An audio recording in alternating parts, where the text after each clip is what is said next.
Good evening. Welcome to episode number 155 of the Canadian Prepper Podcast. We're recording March the 27th, 2022. My name's Eric, the host of the show, based in Southern Ontario, hunter, target shooter, ham radio operator, and computer geek. I started a small preparedness company to help people get better prepared for at least 72 hours, if not longer. And I'm Jeff. I'm based in Central Ontario. I'm a target shooter, ham radio operator, and general overall handyman. I'm sure everybody has noticed by now that Ian is missing. Something about just hating the audience and not wanting to be here. So he chose not to be here this evening. He might pop in later. We'll see. But if you want to help support the show, keep the Canadian Prepper Podcast on the air, you can buy some swag. We've got both the Canadian Prepper Podcast t-shirt and the tactical Velcro patch, both available at prepperpodcast.ca. All the proceeds help keep the lights on and the backup generator fueled. And if you're enjoying the show, please take a few minutes and like us on Facebook and submit a review on iTunes. We want your feedback, good or bad, or if you want to know where Ian or Alan are tonight, or if there's just a topic you want us to cover, you can email us at feedback@prepperpodcast.ca. Aren't they just one person? Yes, they are. Yeah, they think they're two, but... Yeah. All right, so we've got some radiating content for you in this episode. Dad jokes continue. First, we're going to start off with some recent news articles. Then we're going to let you know what we've done for our preparedness since the last episode. Then we're going to get to the main topic, antenna placement and concealment. Yes, I get a chance to nerd out tonight, so hang on. It's going to be thrilling. Let's move into the news. So I've got an article here from CBC. I know that everybody's probably realized this already. Yeah, I know. Boo. But it's just titled, Surging Gas Prices Have Ottawa Businesses Prepping Their Own Price Hikes. So the price hikes, I'm sure you've already seen them happening across the board for all kinds of things that you're shopping for, but suspect it's probably going to get worse as the fuel prices continue to skyrocket. So if you've got that last minute thing on your list that you want to add to your preps, now is probably time to do it before the prices jack back up.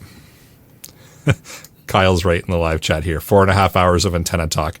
Bring it on. Here we go. Yep. I'll try to keep it down to 3.5. We'll see. So I've got a couple articles that kind of link together. So obviously, with everything that's going on, food shortages are a thing, and they're going to happen. Even Sleepy Joe Biden there said that, considering everything that's going on, he said the world will experience food shortages as a result of Russia's invasion of Ukraine. It is going to be real, was his comment. He also went on to say that him and Trudeau had a discussion about increasing their national agricultural production to make up for the shortfalls. That leads me into my second news article, which is about fertilizer shortages threatening crops. So I don't know how Biden and Trudeau think that they're going to increase food production when there's a massive shortage of fertilizer. In the article I've put in, it's from Reuters, and they even interviewed or talked to one canola producer, and just like the whole issue with the toilet paper at the beginning of Corona and all that, he's stocked up with a couple of years of fertilizer already. So, I mean, you know, I'm the last person to ever want government intervention into anything, but I think somewhere, somehow, there needs to be some sort of a way to regulate the fertilizer where everybody at least gets something. If it's all scooped up by the large producers, all of the bunch of the little farmers are just going to say, it's not worth my while to do it. If I'm only going to get 50% production, by the time I pay for my fuel and I pay for everything else, I'm not going to make any money, so I'm just not going to bother planting, and that's not going to help any of us. That's true.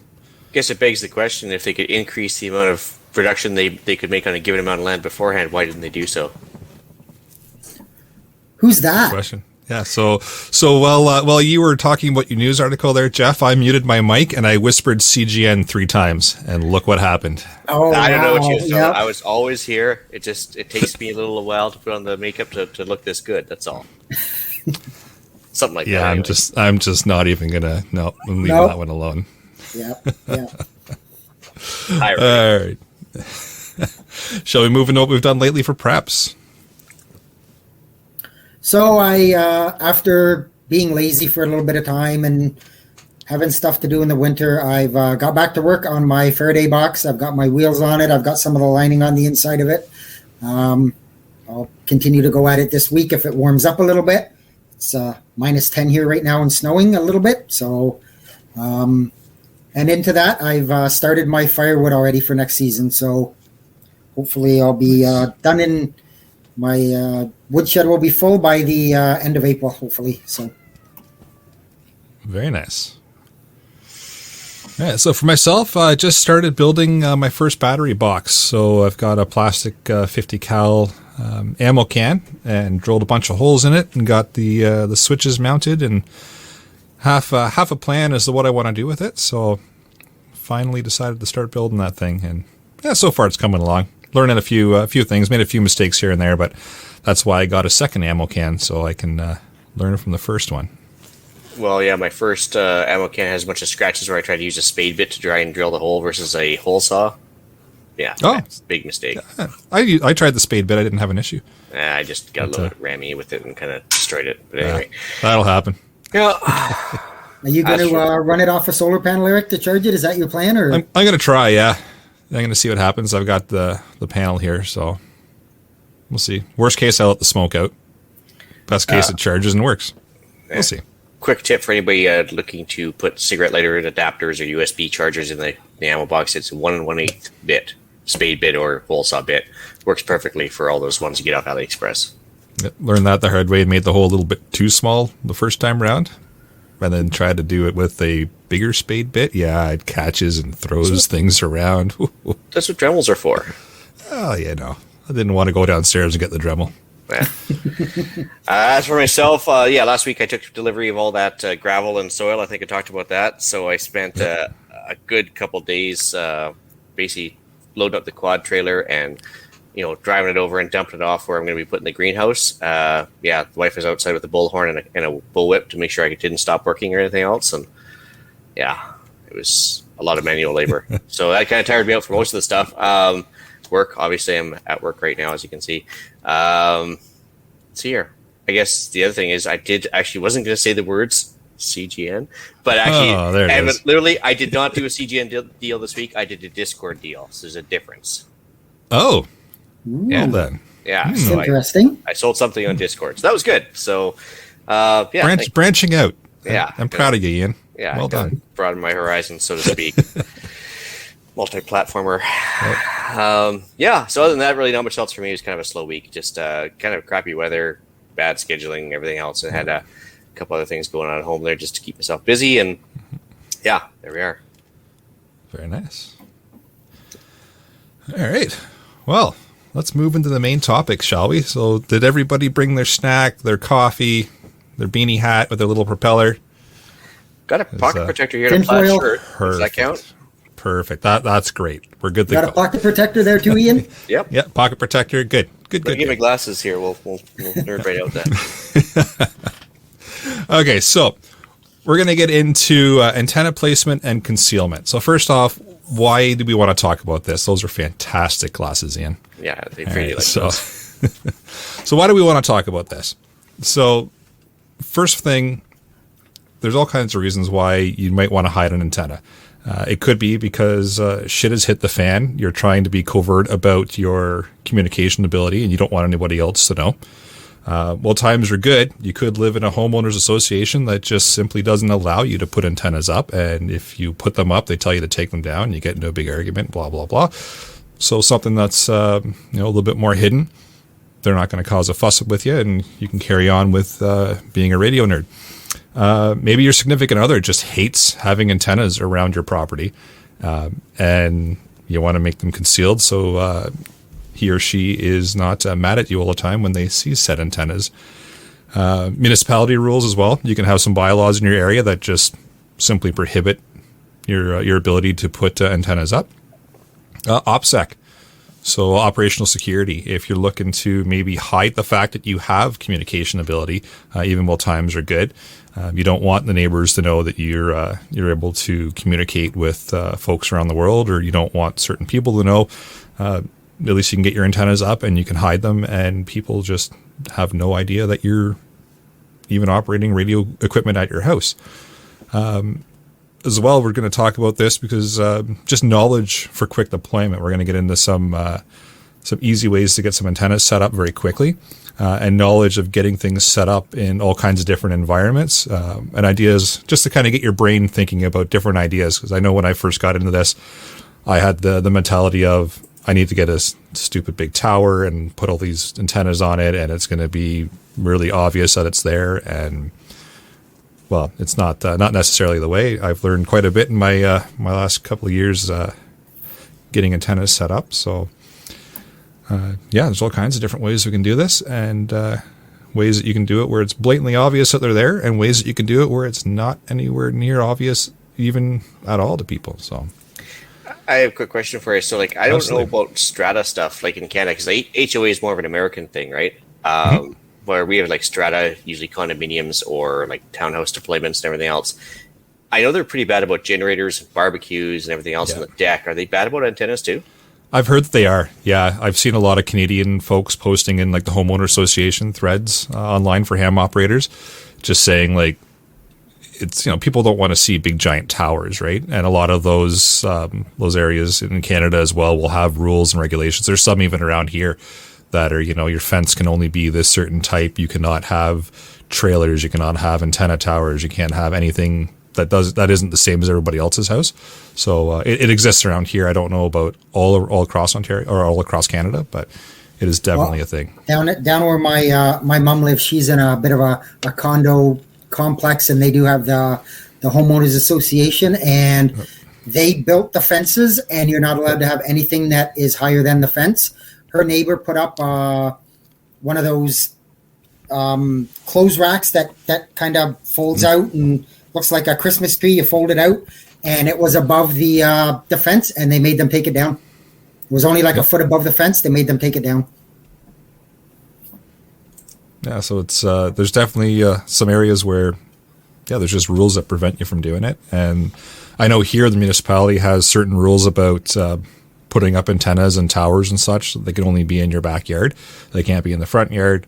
They can't extend from the backyard to the front yard. So there's rules there. That boils down to just don't piss off your neighbors so they don't call. But, you know, you're going to have that at times, right? Yeah, interesting about the quick deployment too. So, funny story. A guy I know was telling me a story about his dad during the war, and they were in occupied territories, and they actually had to, after the fire died down at night, erect an antenna up the chimney stack, stick it out the top of the house so they could actually receive the BBC at night, and then take it down in the morning before anybody knew what was going on. Of course, they couldn't transmit because then get like DF'd on it. Of course. But they had to have somebody that knew how to assemble a radio from components that were hidden around the house every night, as well as assemble the antenna to a working system in order to actually like get information. So like you think about Ukraine with the shortwave transmissions now and everything else, and if things get really dicey about like information dissemination, it's very interesting to see how this could actually still come into play to an extent, right?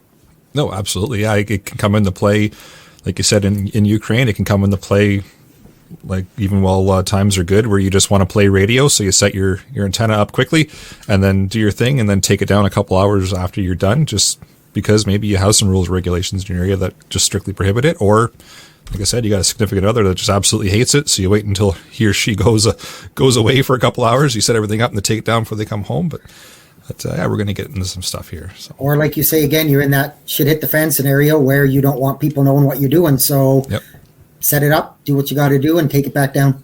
And you could also play with the, if they have a bylaw that says nothing permanent installation, you have to keep it up for a day or two, then break it down, and still, if you're getting around that too.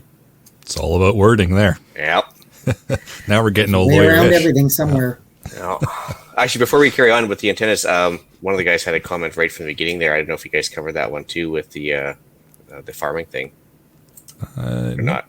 Anyways, it says Trudeau and Biden are going to get involved with farming. Oh man, we're really going to starve. Well, if I guess the Great Leap Forward and the Holodomor are any indication of government involvement with farming, yeah, clearly we're going to starve. So, even actually the Saskatchewan wheat pool or the Alberta wheat pool, all that stuff, when they regulated the price of wheat, that was just a disaster over the course of decades. And finally, when they got rid of it, I think a lot of the guys were at first had to adjust, but then I think in the long run they're all happier. But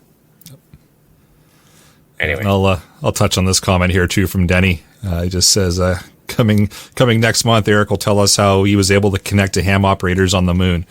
Well, I have bounced signals off the International Space Station, so and there are reflectors. There are reflectors on the moon too, are there not? There are. Yep, yes. There are. So you might not be wrong there, Denny. I know you were kind of trying to crack a joke there, but yeah, might actually happen. Bigger question is, if we didn't go to the moon, who put them there? Everybody get your tinfoil hats on. You thought this was an antenna episode. Yeah.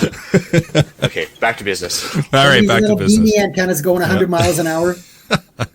All right, so let's touch on, it's actually going to start out with, I'm just going to describe some different types of antennas, and then we'll get into kind of how they're set up. And then, guys, feel free to jump in as we go, and we'll go from there. So first off, dipole. So you can set up a pretty easy dipole antenna. It's single band. So they're set up a quarter wavelength on each side. So you'll have the center isolator in the center, or insulator, sorry, and then you'll have your two wires going off either way, so to the left and the right. Each side has an isolator as well, used to connect to supports, or insulator. So I don't know why I keep saying isolator, but an insulator. So you got your insulator in the middle, you got your wires spread out quarter wavelength each side for whatever band you're looking to work with. And then you've got your insulators on either side as well, so you can tie off to a tree, you can tie off the posts, you can tie off to wherever it is you need to tie off to support your antenna. And it is literally just wire. And easy to come across. Is it positive on one side, negative on the other? Positive one, negative the other, if I remember correctly, yeah. Yep. So, like I said, simple wire antenna, easy to conceal in treed areas. So if you want to hide it, you can run it through trees. You can run it along in by trees. It's not a big deal. There are some stories about if you're pushing a lot of heavy power, you can potentially light something on fire. But that's what I've read. That I've never seen it. But on the ends, if you're pushing a lot of power, it could. So kind of keep it away from the trees if you're worried about that. But you can do multi configurations with a dipole. So whatever's going to fit your area, don't be afraid to kind of move it around a little bit if you have to. It doesn't have to be like perfectly straight, like across on either side. It can slope a little bit. There can be a little bit of sag in the wire. It's not going to be a huge deal. You don't want it to be like a big U shape on either side. You still want it a little bit taut, but a little bit of sag is not going to be the end of the world. So horizontal, like I said, support on either end. The wire's straight on both ends. Coax feeds at the center point, so you still have to get some coax to this. That's the one fun part with all the antennas is you have to get your coax to them. So you'd run your coax up to the center feed point, and then from there your wire comes out. You can run that horizontal. You can do an inverted V as well. So if you don't have the room to run your coax up to the center and then run your wires across horizontally, you can put a center support in the middle. Run your coax up the middle, up that center support, and then have your dipole or your two wires run down. So it's literally a V upside down or an inverted V. So the points come down to the ground, and then you tie them off. You want to leave them a little bit above the ground. You don't want them coming right down touching the ground. So you want some space between the ground and the end of the wire. So that's where your insulators come in. You tie some rope off on either end, and then tie them to a support. So that can either be, some people will use tent pegs. You could use the end of your fence, a post of some sort. But the idea is that it's just not going to take up as much room because they're coming down on an angle in a V shape. You could also do an inverted L. So these get a little bit easier as far as coax goes because your coax feed is at the bottom of the L. Run vertical straight up and then across, and that's your inverted L. So again, We're not trying to pull any wool over anybody's eyes here in the description of what they are. Literally, a V is the V shape just upside down, and an L is the L shape. Again, I think we can just Google that too to get a good picture of it. Absolutely, yeah. Yeah, there's all kinds of images on Google for inverted V's, for dipoles, for inverted L's, and they kind of show you what the shape should look like. They'll show you where your feed points are and all that. And again, that was kind of my one downfall when I first started playing around with antennas, is I thought they had to be very rigid, very straight line. Again, if there's a little bit of sag here and there, or a little bit of movement in them, it's not going to be. Is it going to affect the radiation pattern? Yeah, of course it is. But if you're looking to set something up pretty quickly, you don't have to sit there and line it up 100% perfect and get it good, and nice and tight, and you don't have to be that crazy with it. That's the nice thing with the wire antennas. But if a single wire dipole antenna is simply a single wire, so it is going to mix in with your surrounding location very easily. If you can mix it in, like I said, in around some trees, or if you can mix it in with some bushes, or even high up in the air, most people aren't going to pick up on it. It's going to be obvious to you because you put it there, but most people just driving by, chances are they're not going to see it. It doesn't have to be a very thick wire. It can be a thinner gauge wire up in the air. The trick is going to be hiding your coax, because it's going to be a little bit thicker, a little bit more obvious. So an inverted L might be, if you're really concerned about that, might be your best choice, because it's going to be, your feed point's going to be down at the ground, so it's not going to be nearly as obvious. And by feed point, I mean where your coax connects to the antenna. So you're going to have a connector, either like an N-type or a PL259 type connector, or BNC, or whatever connector type you want. That your feed point is where your coax connects to your antenna. So you have to keep that in mind, that you're going to have that as well. So, well, I think with a lot of this stuff too is that with all the there's more and more antennas floating around everywhere. I think people are starting to tune them out for the most part, except for when you still got a house that's got a couple lights on and everything else that might come into play as well. But I guess it's more for the everyday thing. You should be as unobtrusive as possible. Yeah, and Denny's got a question here. Just could you basically run it like an old-fashioned lightning rod? So let's imagine that'd be like a vertical type of antenna on your roof. Yeah, it might antenna. You could try. That's half the part. That's half the fun with antennas, is you're not going to know until you try. Just try it. Set it up and see what happens. I guess the other problem is if it acts like a lightning rod, it attracts lightning, and then you got to worry about grounding issues too. So yeah, and all your antennas are going to attract lightning. It's a thing, right? Yeah. A big so wire hanging out in an open field. Yeah. There you go. Grounding is the other half. So yes, grounding is definitely the other half. Yeah. So if just a regular dipole, piece of wire up in the air is boring to you, and you want to kind of fancy it up a little bit, or you just want to get on more bands, you could do a multi-band dipole. So you usually see that maybe referred to as a fan dipole. So what you're doing there, same kind of idea.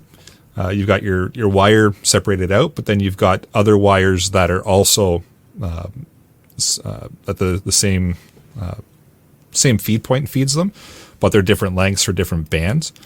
So you'll have an insulator between the wires that is keeping them apart, and then they'll just run along. So you'll have like a wire running along the top at a certain length. You'll have a wire running along underneath that one at a certain length, and another one underneath that at a certain length, and all of them separated by insulators. And then they're just all set to different bands. Is it so? How's that different from, say, like a dual band antenna that's on a truck or whatever with a loading coil? Just the way that it's split. So the loading coil splits the transmission and the receive. Same idea. It's the wire is just different lengths. I think the loading coil just changes the antenna differently. It's also same kind of idea, but yeah. So. Yeah, I hadn't heard of the fan dipole before. So yeah, they're fun little antennas, but you're adding more wire now. You're adding more surface area to the antenna, which makes it easier to pick up by the human eye, right? So you're adding insulators between wires, so you have that now in the air. You've got multi-layers, so somebody who's looking for an antenna will see that probably easier than just a single wire up in the sky. So something to keep in mind for that. it's going to be a little more unusual looking for one, and also I guess it's going to be a little more sensitive to EMF energy, whether it be from EMPs or anything else too, right? So this is true, yeah. Yeah. So something to keep in mind, but if you want to get into some multi-band, you could do a fan dipole. There are obviously other ways of doing this as well, so please don't yell at me in the email later on down the road when you hear this. There's many, many different ways. These are just some examples. I know there's going to be some sad hams listening that are going to fire some emails off. You've been listening to Not a Rubicon, haven't you? Oh, yes. He's awesome. It's fantastic. So then you can get into random length multibands. So this is where it gets a little bit more for your field deployment, or all I have is this random chunk of wire. Shit has hit the fan and I need to get some signal out. Same kind of setup.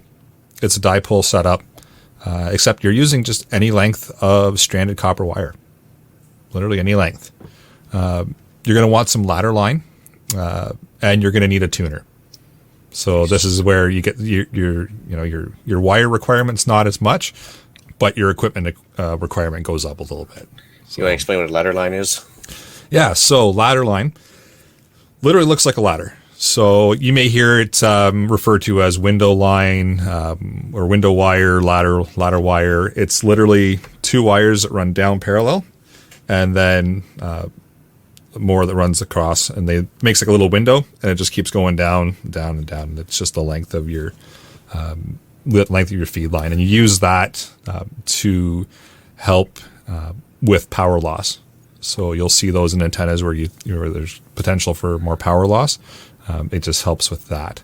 So it looks like old 35 millimeter film, right? And with holes obviously in the middle. Not that old, Ian. Yeah. What's that? I said I'm not that old, Ian. Nobody's that old except for me and Scott. But and the other thing yes, that's exactly it. Yeah. Same idea. So yeah, negative on one side, positive on the other, and that's what the spacers actually keep the two wires separated, so you don't have any interference as well, right? Yeah. So you need, like I said, you need a little bit more for this, but if you just got a random chunk of wire that happens to be handy, and you're a nerd like me and you carry some ladder line around, you're laughing. But you do need a tuner.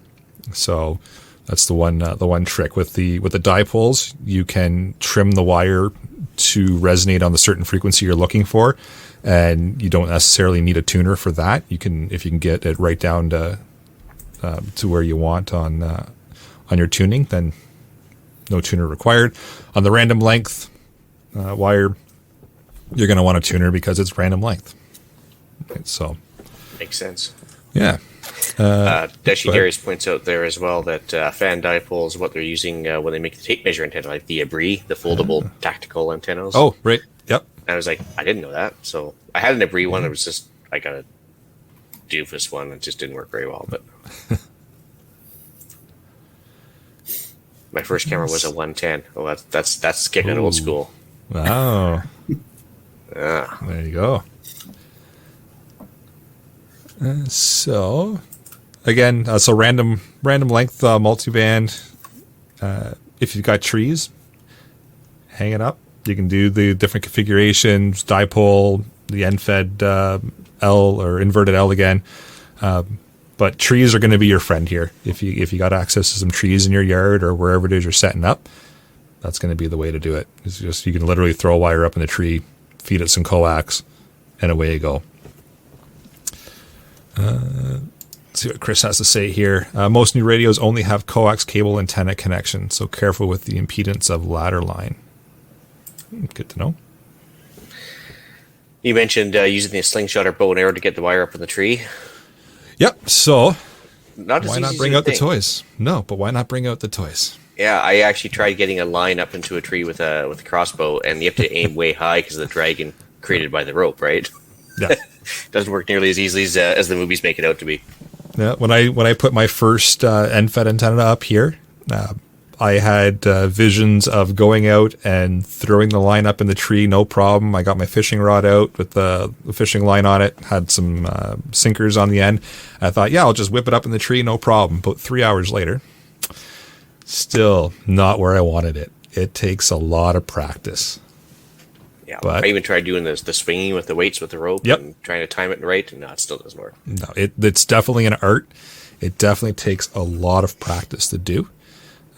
But in a pinch, get it up in the tree, try it. If you get you're doing better getting a signal out than not sending any signal out at all. So Denny's got another good point here. Maybe easier to use something small like fishing line or something, put that on the end and then throw it over and then pull your wire up. Yep, that's what I tried. It was just the pain getting it where I wanted. Denny says javelin throw. That could work too. Yeah. Yep. There's all kinds of different ways to get stuff up in the trees, and whatever works for you, give her a whirl. If we lived in a serious country, we could have like one of those can uppers for the AR and just shoot a weighted can with line in. Yeah. I think somebody in the Discord shared that picture, didn't they? Maybe. Yeah, I think so. So I was pretty jealous about it. But the whole point is, higher is better, but an antenna anywhere is better than no antenna. So if you can get it up higher, great. But we're going to get into some lower to ground antenna ideas as well.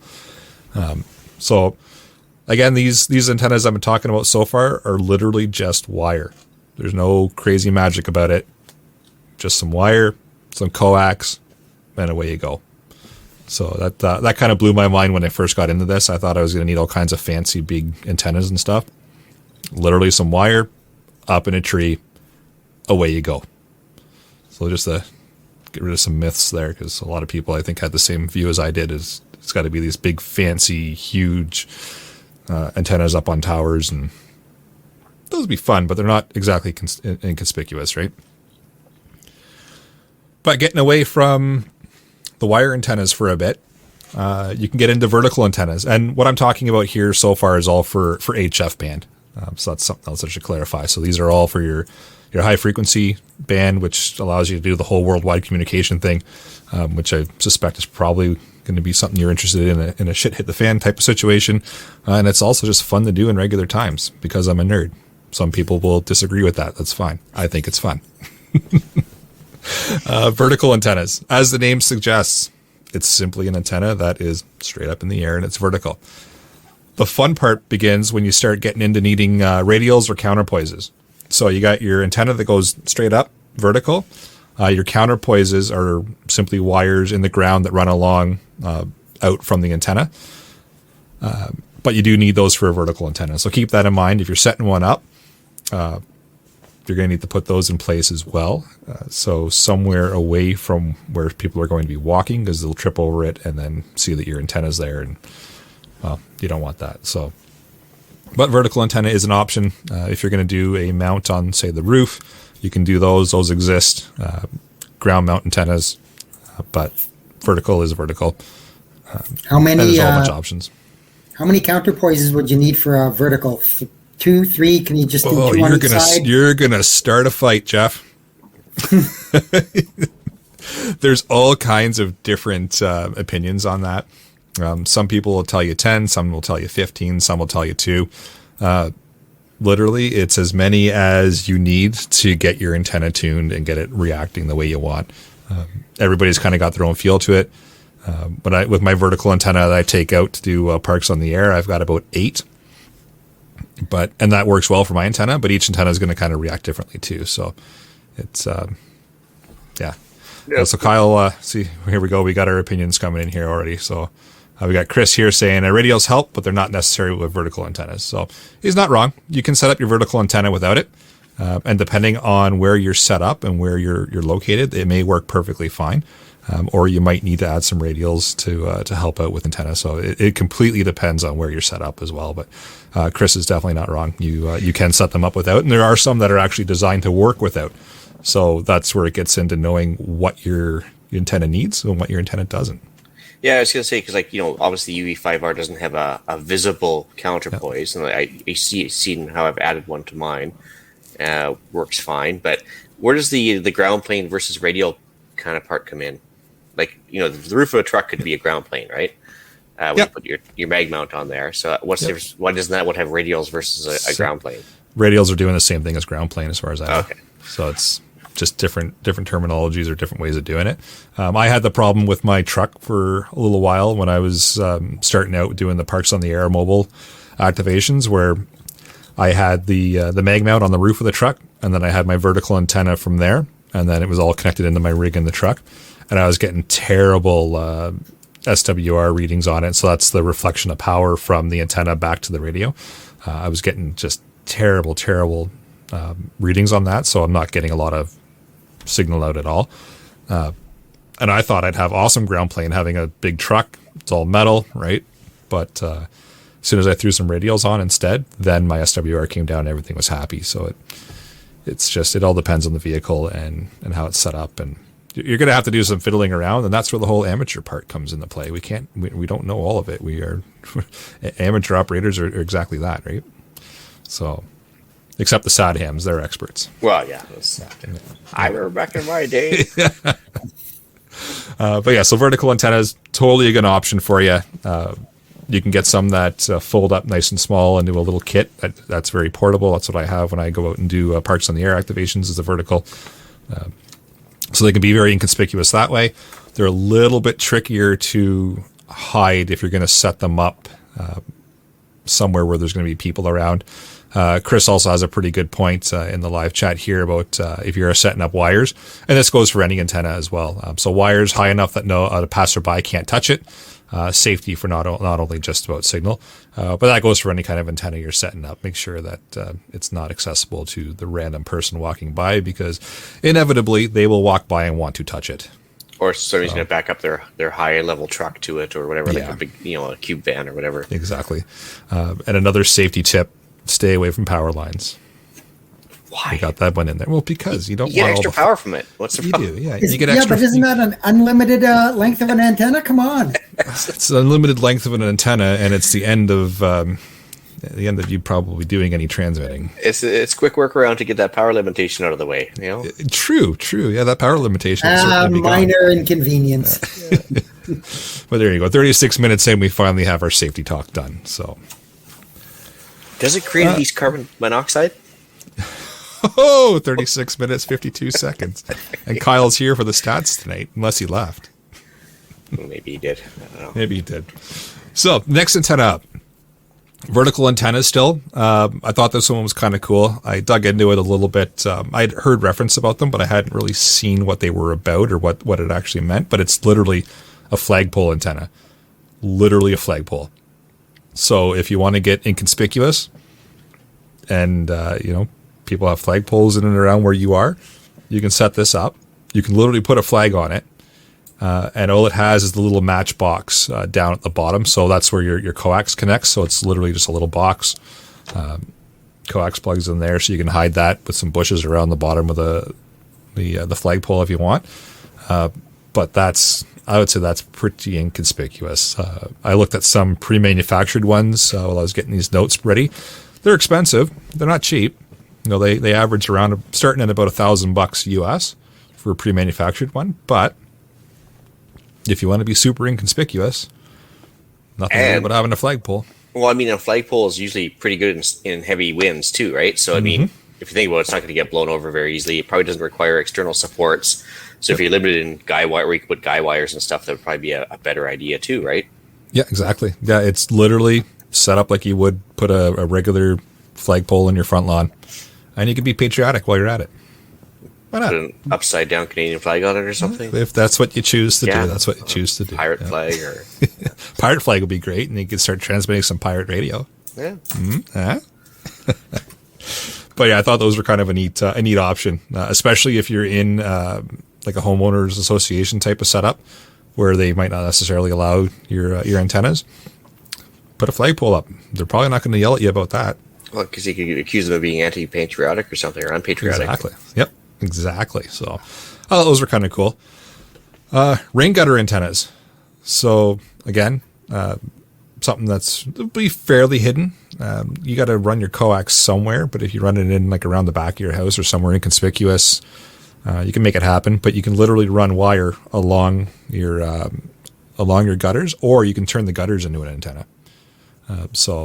Really? It's an option. Yeah, you'd have to bond them together. They'll have to be metal, right? You can't do it with plastic gutters. If you got plastic gutters, that's a thing. But Because most gutters would be either plastic or aluminum, but the aluminum ones they would conduct, I guess. So I mean, they would. But what about the fact they're touching aluminum soffits and stuff like that? Wouldn't that mess it up as well? Yeah, it would probably. You're not gonna. It's not gonna be perfect. Yeah, right? That's the thing. People do them, and especially in homeowner association type of setups where you can't change the property at all. But just a thought too, if you're in a really crappy situation and you've got rain gutters on your house, they have to be bonded together, so they all have to be connected, right? There can't be any cracks. There can't be anything like that. But you can turn a rain gutter into an antenna. Well, at the very least, the gutter sticks down probably about half an inch to an inch underneath the soffit anyway, so you probably put a wire behind it, like if you had to do a coax or an antenna wire. You could do that too. And just kind of glue it into place or whatever. Yeah, so either running wire along or turning the actual gutter itself into an antenna. That's half the fun part of playing with antennas is you start looking at things going, will it antenna? Let's find out. Why not? Oh boy, he had to ask. Can you use Scott asks, can you use a solid gold gasifier as an antenna? Scott, I left you 2 gasifier articles in the Discord group. You should have been happy with that. Don't come on the show and ruin it. Scott, we are not answering your questions because you couldn't bother to show up tonight. That's right.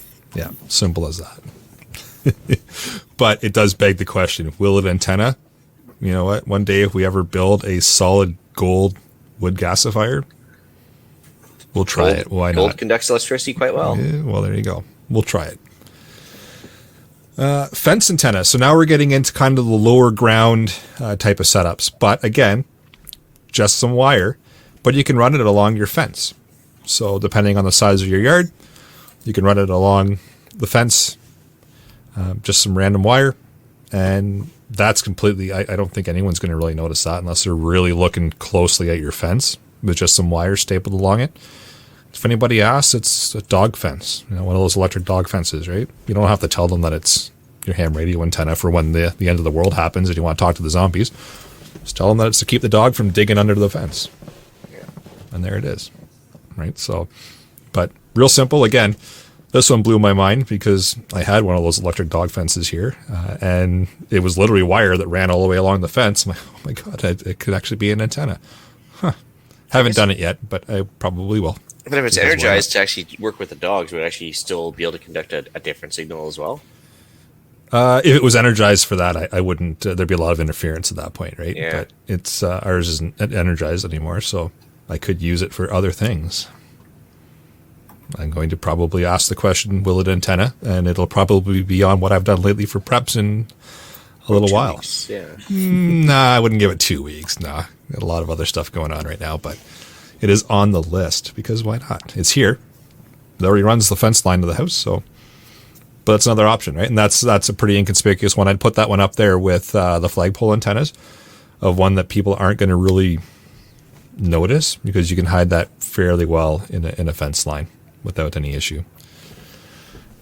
And then we're getting, when we talked about the setups where you set them up and you take them down. So look at mobile antennas. So like your Buddy Pole or your Wolf River coils. So those are antennas that are set up to be portable already. They're kind of targeted towards like the Parks on the Air, the field day folks. But they're set up already to be portable. But some people do use them at their house as their permanent setup as well, or their semi-permanent setup, sorry. So you can set it all up. They come with tripods already. They come with all the connectors and everything you need. Just set them up, tune them to the frequency you want. And they're also designed to be easily broken down. So they're pretty quick to set up, and then you can get transmitting. And they're mobile, so they kind of, there's two facets to them there. You can use them if you got to take off or bug out or whatever, or you can use them as your setup at home. They're fairly affordable. There's obviously a price to them because they are manufactured. So you're going to pay for somebody else's time to build them, but they're already manufactured and ready to go for you as well. So that's another option. Completely inconspicuous attic antennas. So this one's kind of cool. This is kind of the first setup I had when I first kind of started delving into the world of ham radio. Literally, you can run your wire antenna in the attic and then run your coax feed line. However, your significant other says you can drill holes in the roof or Or if you gotta hide it some other ways, well, you gotta still get that coax. That's the kicker to the whole thing, right? Is you got to get the coax to the antenna and to your radio. But I'm surprised this isn't done more often, because you'd think, okay, it's going to be protected from lightning because it's not going to be the super highest point in the house. It's obviously not visible. Steve, I think one of the other panelists, mentioned that he keeps a J-pole in the attic. He's given it a try, but would it not cause some signal loss having to go through the shingles and the wood and everything else? Oh, you're going to get signal loss for sure. It's of course. It's not like it's electrically transparent, is what I get at, right? Yeah. Yeah, so this is if you really want to be inconspicuous, you got to kind of pro and con it out. You're going to get some signal loss, yes, but like you said as well, the antenna is inside, so you got to balance it out. It's all dependent on kind of what your setup is and how hidden you want things to be. Darius mentions in the chat, our attic antennas a bigger fire risk. I wouldn't be pushing big power through them. If you're going to get into the world of amplifiers and such, I wouldn't be doing that in an attic, but that's just personal preference for me. It depends on what's up there too, right? If it's, if it's safe and sound surrounding it, or it's one thing, but if it's like, maybe old wood chips or something, insulation, that's another problem. But I think extended transmissions versus reception only, there'd be like different use cases. I guess it would be a problem, right? Yeah. And then keep in mind too, if you've got a steel roof or some kind of metallic roof, this is not for you.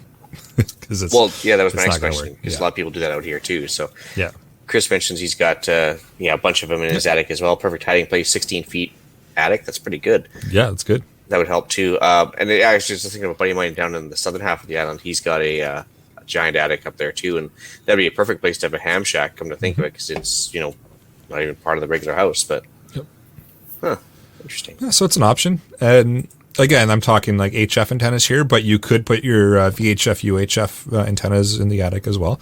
It all depends on what works best for your scenario. But again, the attic antennas are going to need room, right? You're going to want to keep the antennas away from electrical. If there's any ductwork up there, run the wire like up near the peak. And don't be afraid to bend it around if you need to. I think that's I think it's just the way it is. As long as the electrical length stays the same, it's fine. It doesn't matter if it's bent or not, right? Nope, it's not going to know. And so if you got to bend it a bit, bend it. Don't be afraid to do that. My first one that I had set up, I had it zigzagging all around. I was just kind of messing around to see if it would work or what. I had no idea what I was doing, and I don't have any idea now. I just kind of guess. Well, yeah, because if you do a quad loop antenna and still have it work, I mean, a couple bends here and there isn't going to kill anything either, right? No, that's half the fun, is kind of guessing at it, setting it up, running it around, throwing it on the analyzer if you've got one to see where you're at, and then plugging it in and see what you get. Right? It's half the fun of this. So attic antennas, definitely an option for you if you're looking to be completely inconspicuous. You want nobody to see them ever, except, if you got a service guy coming in to work on something in the attic at some point, well, they're going to see it, but average Joe walking by the back of the house is not going to see it. And then getting up onto the roof, vent antennas. So it's kind of the same idea that you mentioned there, Ian, about the whole chimney antenna. Mm-hmm. You can use the vents on your roof that are normally the plumbing vents, right? Yeah. You can use them to kind of hide your antennas.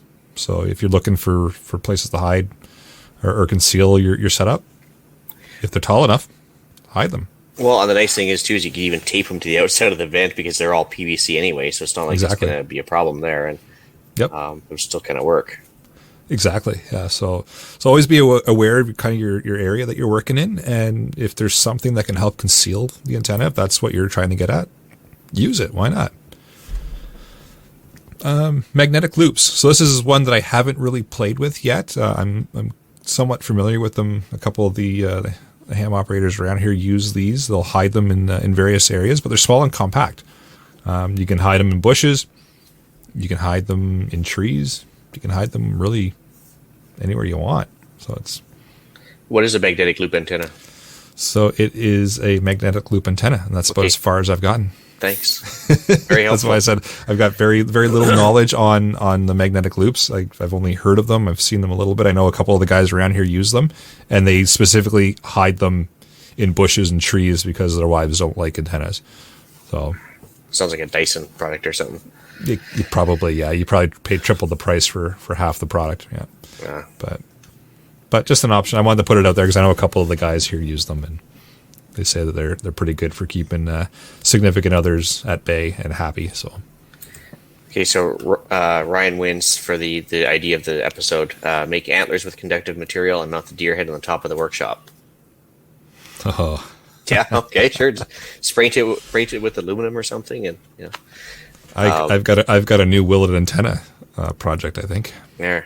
Actually, it's so funny because I was doing a little research for this as well, and besides watching Hogan's Heroes episodes, which is awesome for radio concealment, a couple of guys had some really good ideas on YouTube as far as like integrating it with your garden projects, or whatever. So if you have like tomato wire stands, or even his favorite was plastic plants. So if you have like plastic ivy on like some sort of lattice work or something, it is nothing to wrap or to weave a wire through the lattice work, and the plastic ivy covers it, doesn't rust, doesn't make it super moist or anything else, and it stays green all year round, so the leaves don't fall off and you don't see the wire hanging there afterwards. And even if you have a vertical like fake palm tree or whatever, like whatever on your deck, especially with the HOAs and the condos and stuff, great way to conceal the antenna with something that is allowed versus something that might not be allowed. And I guess he was really concentrating on plastic just because keeping the leaves around year round. That's awesome. Mm-hmm. And it works well. Yeah, I'm sure, right? So. And like I said, Hogan's Heroes, man, toilet stacks and fence lines and coffee cans and Well, that's awesome. The fun part with antennas is just going out there, setting them up, and seeing what happens. Because sometimes you'll look at it and go, I don't think this is going to work at all, and it works 100 times better. So don't be. I guess the whole takeaway from this episode is don't be afraid to play around with the setup and see what happens. Well, yeah, because actually I'm kind of curious as to the ideas people come up with that are smarter than me, which is pretty much everybody. So I want to get some good ideas for how to like keep it on the down low around my place too, because I've got nosy neighbors. So fair enough. Well, let's touch on tools and equipment that you're going to need to do this. It's a quick list, nothing fancy. Obviously, you're going to need some wire and some wire cutters. That's kind of a given. Really handy to have is going to be an antenna analyzer. Those can get pretty expensive, but what I use right now and I found quite handy is a nano VNA. Those run about $50-$60. It's done me well so far. I know some people poo-poo them, think they're terrible. Other people like them. It's worked well for me so far. I'd like a rig expert or a nice fancy antenna analyzer. It's on the list, but for now, the Nano VNA was what was in my budget, and it gets the job done. So if that's something that's on your list, have a look at them. There's all kinds of YouTube videos out there on how to use them. You're going to need some coax cable, obviously. If you're making your own coax cable, you're going to need some crimpers and a soldering iron as well to get the ends on the cable. And it is not nearly as difficult as people would have you believe it is to do. It just takes some practice, and if I can do it, anybody else listening out there can do it. So making your own cable is not that terrible. So anyways, also for apps, just to make your life easier, I've got one that's, strange enough called Amateur Radio. And it's got a whack of antenna calculations. So I don't know if you can see all those, but if you want to figure out what type of antenna you want to make, it'll actually, if you enter the frequency, it'll come up with the lengths of the antennas you need, as well as a little fudge factor. It's got everything from like resistance levels, decibel calculators, the whole works, and even what type of coax cable to use based on what you're doing. Yep. And this coax cable matters. So, and it's free, which is great. Oh, the price is free, so you are the product. Yeah, pretty much. What is it tracking is the question. Yeah, well, what I do with my phone on my off time is my business, isn't it? Yours and that applications. That's right. I have a question for you now. So sure. As far as like just buying like just a length of wire.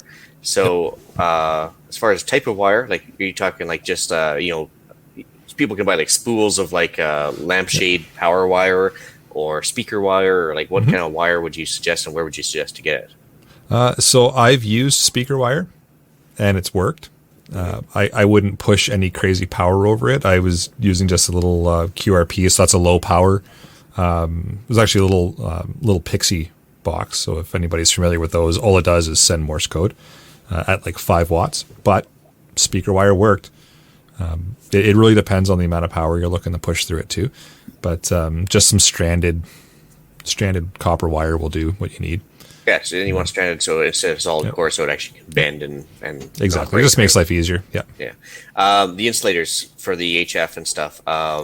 Is there like a go-to like standard everybody uses for insulators, or just come up with your own random?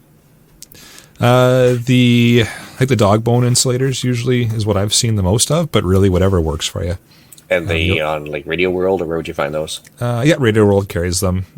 You'll find them there. You find them at your standard electronics shops, but Radio World for sure carries them. GPS Central will carry them as well.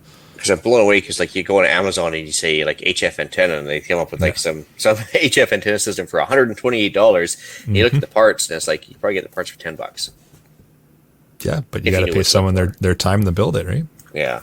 So yeah, you can buy antennas and they're outrageously priced, but it's a one-stop done and it's ready to go, right? So it depends on what you want to do. Another question too is if you had an HF antenna strung up across your yard and you put like Christmas lights around it just to kind of keep it hidden and everything else, which is another idea the guy came up with, is like if you have like overhead wires or whatever, just pretend it's patio lighting and just call it a day. So fun Christmas light story. So Josh, who from Ham Radio Crash Course, who joined us a few episodes ago, around Christmas he does Christmas light antenna. It's literally Christmas lights. Nice. And I made contact with him on his Christmas light antenna on FT8 from here. Yeah, I guess think about it, I guess there'd be a little bit of a interference with the LEDs, but not much because they're so low power. But it is good thick wire too, right? The more power that he put into it, the higher the light slid up on the vertical antenna he had set up in his front yard. It's pretty cool. It was fantastic. It was fun. He does it every year for Christmas. So if you're looking for something fun to watch on Christmas Eve this year, Ham Radio Crash Course. Huh. Have you ever toyed with the idea of doing a variable length HF antenna where you can actually crank and shorten or lengthen the HF depending on what frequency you want to use? I had not, but thanks for the idea, because now I have another thing to build. I was just thinking a big fishing rod with or a fishing reel with something like that, so you could actually have an insulated one end, and I guess somehow insulate the reel, and then you could just change it to get the best signal out of the. In theory, it works. It would probably antenna. Yeah, I mean that's we literally do that at work. So we used to back in the old planes. We used to have actually one that would actually change length. Huh. Yeah. Anyway. And if it's all reeled up, it would be portable too. That's right. I like it. Totally an option. If you reel, just wrap up the antenna itself. I don't believe that changes the propagation or anything. It just shortens the length and. Yeah, it just tunes it to the different bands. That's all it would do. Well, I think if you had one on a reel, those boat cranks or whatever, same idea. Exactly what I was thinking of. That's exactly what I pictured when you said that. Yeah, like a boat crank, and then basically, the spouse leaves for the afternoon. You kind of run with it across the yard, hook it up, and then crank it up. And then, worst case scenario, you just hit the release, and goes right back down. Yep. Oh, she's home early. Hit the button. Yeah. Yep. That's cool. And I guess too, same thing. If just like.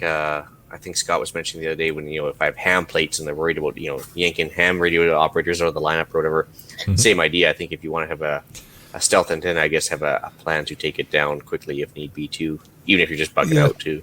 Yeah, if you're worried about the government coming to take your gear and you're worried about your license plate, you're already on this list called an authorized amateur radio operator. Yeah, I know. They already know. Scott gets a little worried about these things. That's why I'm just speaking for him. Yeah, no, that's what happens in old age, right? He gets a little paranoid, I know. I'm getting there myself, so. Yeah, fair enough. I think that was all my questions. Yeah. I think you've got grounding issues in here for one thing, so we should touch on that. Of course, that's something that you want to look at, especially if you're doing kind of a permanent setup or semi-permanent setup at your house and it's going to be up for a while. Then, you're going to want to look into some kind of grounding for your antenna. For portable operations, when I'm out doing the Parks on the Air thing, I don't worry about that at all because it's a temporary setup and it's not something that I'm worried about being there temporarily. But if you're doing a permanent setup, you're doing it right. You're going to want grounding rods. You're going to want all that kind of setup. But it's something definitely treat your mind to if you're doing, like I said, a permanent type of setup. But I guess if you're doing it at your house, would you not want for sure a lightning arrestor of some kind? Absolutely, you would. Yep. I guess the other thing too is going to talk about if you have a bare wire and you're doing HF and stuff like that. If there is, I guess trees wouldn't matter per se; it's not conductive. But I'm trying to think of something that might cause a signal loss depending on what you're running it by or along, or like if maybe some metal hardware on the fence or whatever might interfere with it. Or no matter where you're running it, whether it's bare wire or it's covered wire, you're going to get some signal loss. You're going to get some absorption. Even if you're running it through trees, the trees will absorb the signal a little bit.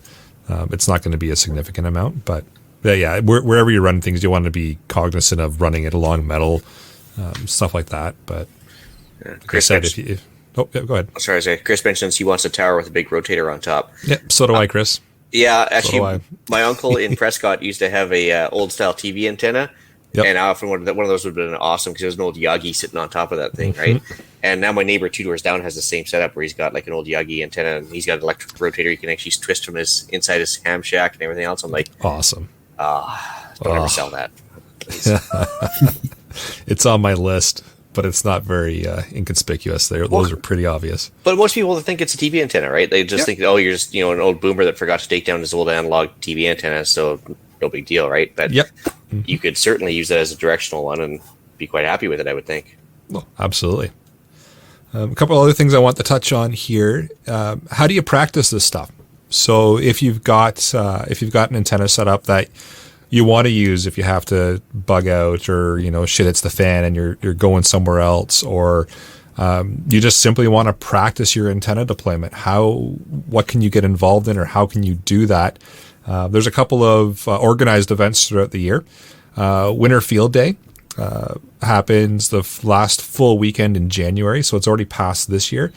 That's literally a day where amateur radio operators go out. You can go out with your club, you can go out on your own, you can go out with some buddies. You set up your radio in a field in the wintertime. There's rules about it. There's some regulations about how you have to be set up and such. And then you make contact with other operators doing the same thing. And people sitting at home, if they don't want to go set up, you can make contact, and it's a good way to practice your deployment there. And in the summer, they do Summer Field Day. So that's the 4th full weekend in June. So this year, that's June 26, 27, 2022. Same idea, but it's summertime, so it's probably a little bit more comfortable than wintertime. Depending on your comfort level with temperature, but same thing. Out in the field, set your stuff up, and go and try to make contacts. And then all throughout the year, you've got parks on the air. So that's literally going to a different provincial park, federal park within Canada, but it's all over. They're expanding. It was in the States, in Canada now. They're expanding all around the world. But you'll literally go to a park. They have them all designated on their website, and you set up your antenna and your rig there, and you make contacts with people that are looking to make contacts with parks on the air operators. It's a very popular type of activation. Lots of people are doing that right now. So that's another option, and you literally temporary setup. If the park allows you to throw wires up in the tree, you throw wires up in the tree. If they let you put verticals up, you put verticals up, and you just practice that way. So. Couple of three different organized ways anyways. Cool. Yeah, and it's a lot of fun if you're a radio nerd like me. So testing your gear too, right? Exactly. That's where I learned that my radio doesn't work that great with a mag mount on my truck, but it works fine with the vertical stuck in the ground with some counterpoises. And it sure ruins your paint job too, doesn't it? Yeah, I got a couple scratches on the roof now from the mag mount, but this is what it is, right? Yeah. So. Well, actually, I took the idea from Steve there and set up my little antenna. I've got an SBB2 Comet sitting in my office right now. It's just a temporary fix. I've literally got it taped to my, I guess, the spare bunk that I have sitting in the office for my daughter there. And I've got SBB2 inside the house, inside the room, underneath the roof, everything else. Still picks up Vancouver, which is probably about 100 kilometers away off the mountain repeater. So it works. It's just, and I was surprised, but yeah, it's weatherproof. It's inside. It's not going to get struck by lightning, and tested out well. Like I said, there's one thing to take away from this is don't be afraid to set up an antenna in whatever configuration works for the setup that you have, and works within your abilities to put it up. Just try it. The worst that's going to happen is you're going to make a couple of contacts. Yeah, there's one in the live chat there. We you sort of missed, but it's from Carson Dudley, and he basically says, I have terrific luck with a copper pipe J-pole on VHF. I'm getting about 100 kilometers, cheap to make. Good project with the kids. Yep. Ooh. Yeah. Pictures, or it didn't happen. We want to see that. Yep. Because actually, I need, not just I don't believe you, I actually want to copy it. So totally want to take a look at that. So. Yeah, there's all kinds of different designs. There's all kinds of different setups. It's just a matter of what's in your skill set to build, or in your budget to buy, and then what's in your skill set to set up. So, and that copper J-pole antenna doubles as some precious metals too. It does. Look at that. Yeah. Portable, and it's worth money. Yep. Yeah.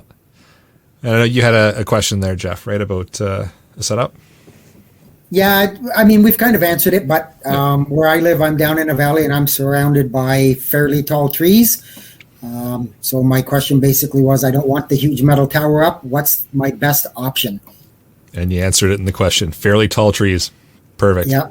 Yep. Wires and trees. Literally throw a wire up there in the trees. And yeah, that was my big question when I first started playing around with antennas is, how do I set these up? Where do I put them?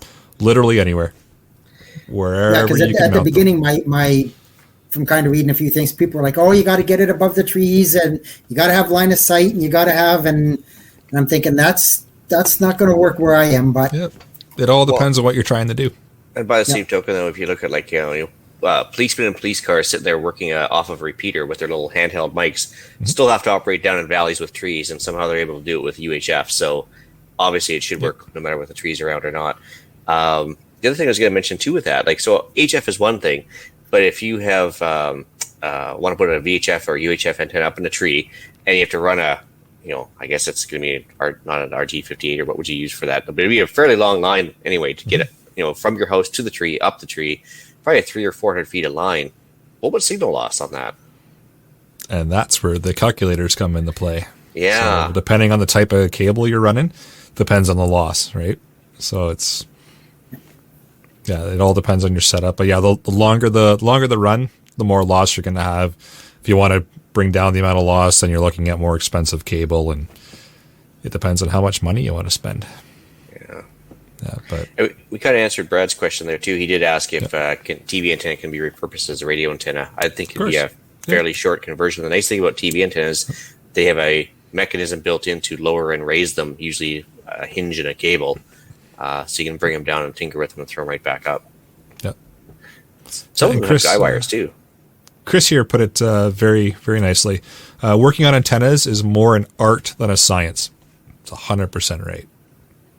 Yeah, you can get all wrapped around the specifics and it has to be this way or else that is out there in a bunch of literature and such, but it is literally an art. Set it up and what works for you, away you go.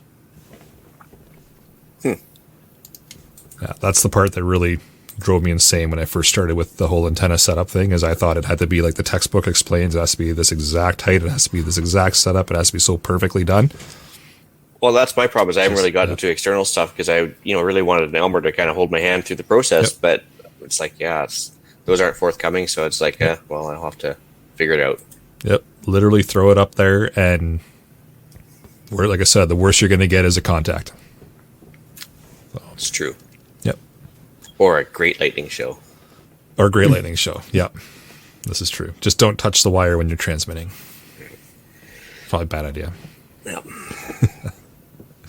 All right. Any other questions from the panel or the live chats before we move along? I think we've kind of touched on the basics here. No, I think that's pretty much it. Nothing yet. No, I know there's going to be a couple of sad hams that email me. I look forward to the yelling.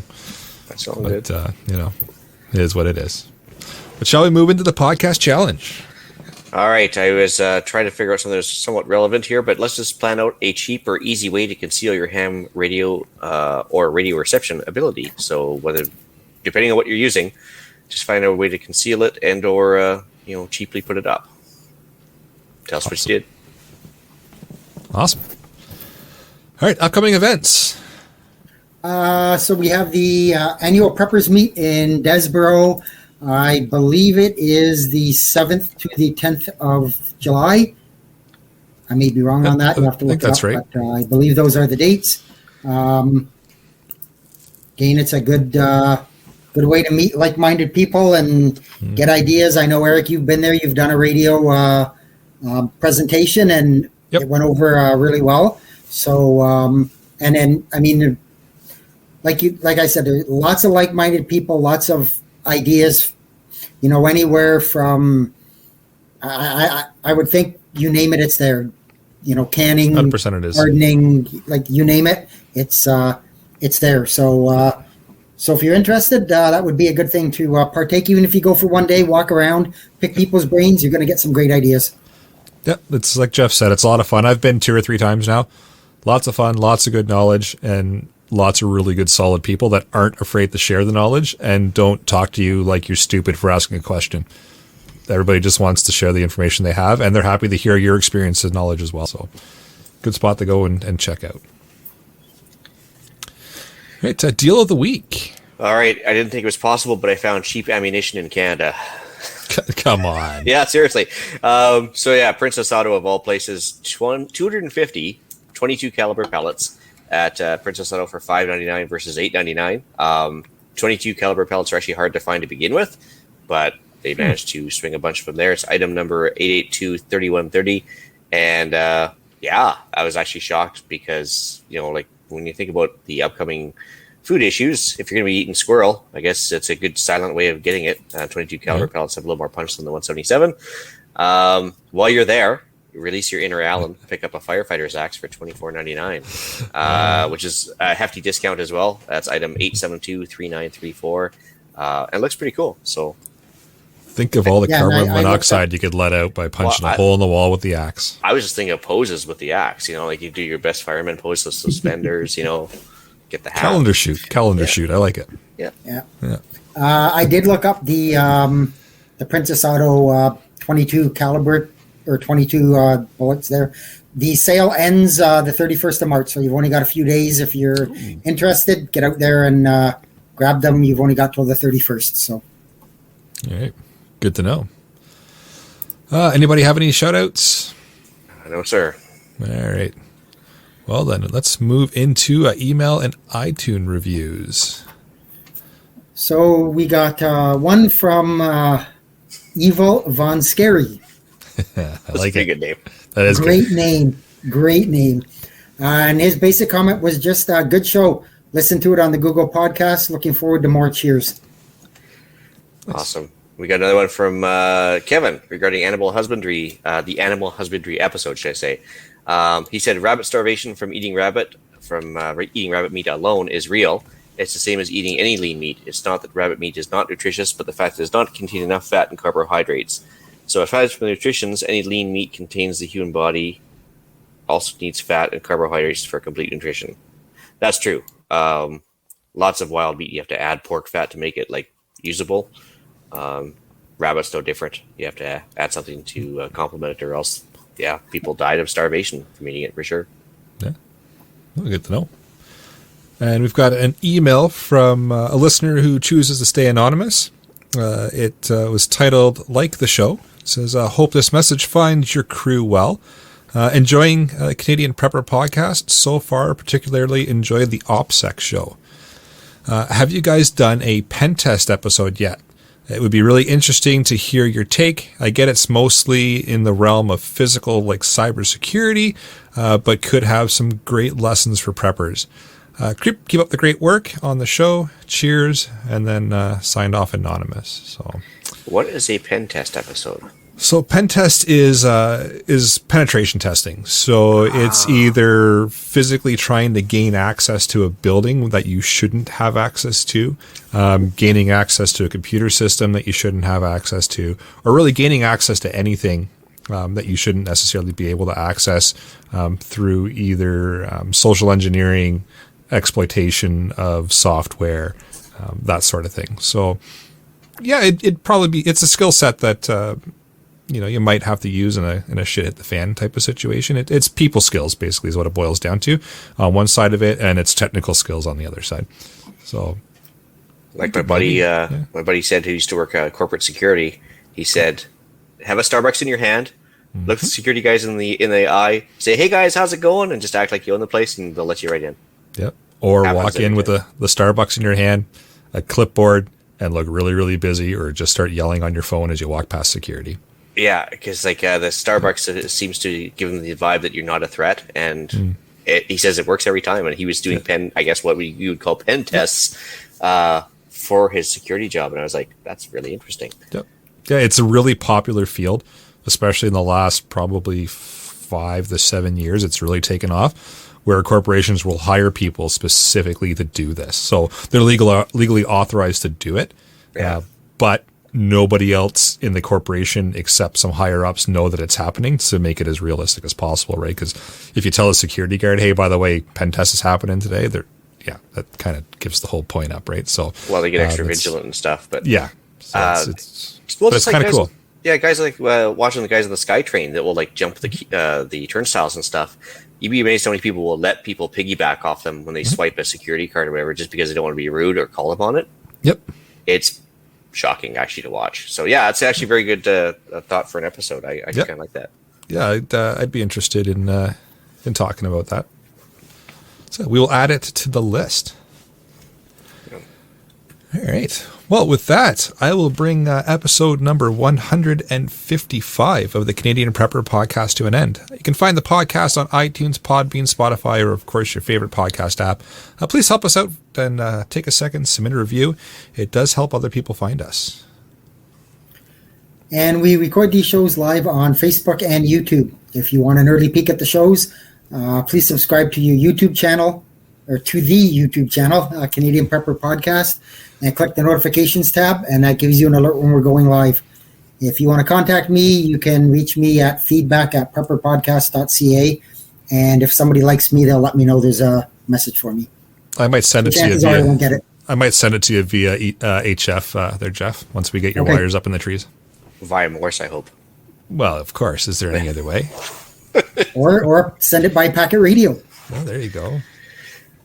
All right. If anyone wants to get a hold of me, you can reach Ian directly by emailing me at theislandretreat@gmail.com. And you can also find my Canadian Patriot Podcast, which is on iTunes and YouTube, recording Monday evenings at 8:30 p.m. Eastern now, due to the earlier start.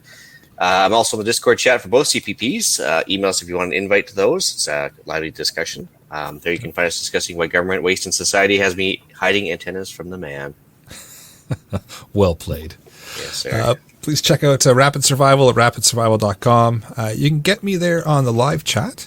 You can also email me at feedback@prepperpodcast.ca that I will be checking via WinLink and my concealed antennas. So thanks for joining us this evening. Until next time, be prepared, stay safe, and keep learning.